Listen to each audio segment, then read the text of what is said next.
Hey there, welcome to April. It's spring, it's National Poetry Month, it's National Volunteer Month, and it's also Sexual Assault Awareness Month. This year's theme is Embrace Your Voice, and it comes on the heels of the Me Too and Time's Up movements. So sexual assault is any unwanted sexual activity. It's a crime of power and control, and it can include rape, being forced to commit a sexual act, fondling, touching, etc. 1 in 4 girls, that's 25%, and 1 in 6 boys, that's 17%, will be a victim of sexual assault before they turn 18. About 2/3 of college students will experience sexual harassment, and 63% of sexual assaults are not reported to police. 2/3 of sexual assaults are committed by someone the victim knows, like a friend, a dating partner, or a family member. And how you talk about sexual violence matters. When you stand up for survivors, you send a powerful message that you believe and support them. So many sexual assaults go unreported because victims fear that no one will believe them.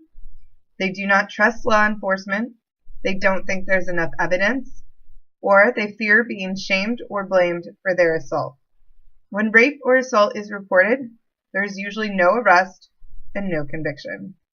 Rarely, very rarely, do people file false reports of sexual violence, yet when survivors do come forward, many face scrutiny or encounter barriers. So why embrace your voice? Chances are someone you know right now is a survivor of sexual violence. They may not have told anyone yet because they're afraid of being judged or being blamed.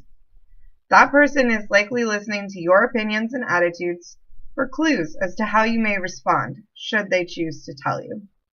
The words you choose every day let people know your values.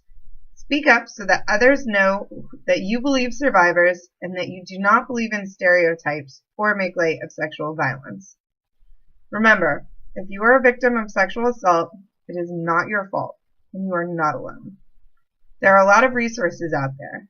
Check out the National Sexual Violence Resource Center, RAIN, your local coalition against domestic violence, or maybe your local family justice center.